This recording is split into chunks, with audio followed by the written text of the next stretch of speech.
দক্ষিণ পূর্ব এশিয়ার দেশ মিয়ানমারে শুক্রবার শক্তিশালী ভূমিকম্প হয়েছে। এতে মিয়ানমারের পাশাপাশি ব্যাপক ক্ষতি হয়েছে থাইল্যান্ডে।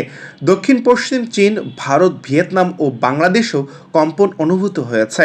রাত 10টা পর্যন্ত মিয়ানমারের জান্তা সরকারি হিসাব অনুযায়ী দেশটিতে অন্তত 144 জন নিহত হয়েছে, আহত 732 জনের বেশি। আর থাইল্যান্ডে 3 জনের মৃত্যুর খবর পাওয়া গেছে। ধ্বংসস্তূপের নিচে চাপা পড়েছে বহু মানুষ, খবর রয়টার্সের। যুক্তরাষ্ট্রের ভূতাত্ত্বিক জরিপ সংস্থা ইউএসজিএস এর তথ্য মতে শুক্রবার স্থানীয় সময় দুপুর 12টা 50 মিয়ানমারের কেন্দ্রীয় অঞ্চলের 7.7 মাত্রার ভূমিকম্প হয়। আর এই উৎপত্তি স্থলে ছিল ভূপৃষ্ঠে 10 কিলোমিটার গভীরে। ভূমিকম্পের কেন্দ্র মিয়ানমারের মালান্দা শহর থেকে প্রায় 17.2 কিলোমিটার দূরে। ভূমিকম্পের 12 মিনিট 6.4 মাত্রার পরাঘাত হয়। ভূমিকম্পের পর মিয়ানমারের রাজধানী নেপিডো, মালান্দো, সাইগা সহ 6টি অঞ্চলে জরুরি অবস্থা জারি করেছে দেশটির সাময়িক সরকার। মিয়ানমারের জান্তা প্রধান মিন অং হুইম্পের বরাতে বিবিসি জানিয়েছে, নিহত 144 জনের মধ্যে নেপিডোর 96 জন, সাইগেরে 18 জন, মালন্দে 30 জন রয়েছে। নিহত ব্যক্তির সংখ্যা আরও বাড়তে পারে।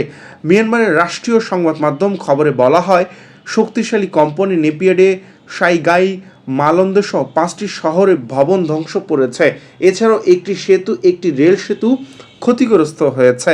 গণমাধ্যম ও সামাজিক যোগাযোগ মাধ্যমে প্রকাশিত ছবিতে দেখা গেছে, ইরাবতী নদীর ওপর আভাস সেতু ধ্বংস হয়ে গেছে। সেতুটির পিলারগুলোর পানির মধ্যে হেলে পড়েছে।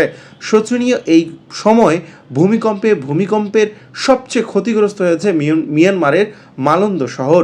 ভূমিকম্পের কেন্দ্রের স্থলের নিকটবর্তী এই প্রাচীর শহর দেশটির বৌদ্ধ ধর্মাবলম্বীদের বড় একটি কেন্দ্র। শহরটির এক বাসিন্দা রয়টারকে বলেন, সব কিছু কাঁপতে শুরু করলে আমরা সবাই বাড়ি থেকে বের হয়ে যাই। আমাদের চোখের সামনে 5 তলা একটি ভবন ধসে পড়ে। আমাদের শহরের সবাই এখন রাস্তার ওপরে রয়েছে। ভয়ে কেউ ভবনের ভিতরে যাচ্ছে না। সামাজিক যোগাযোগ মাধ্যমে প্রকাশিত ছবিতে শহর জুড়ে ধ্বংসস্তূপ দেখা গেছে।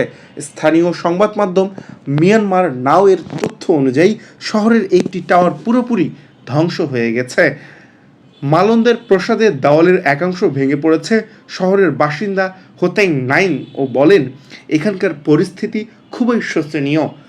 মিয়ানমার তাইনগর শহরের একটি মসজিদে একাংশ ধসে 3 জনের মৃত্যু হয়েছে বলে জানিয়েছে 2 জন প্রত্যক্ষদর্শী।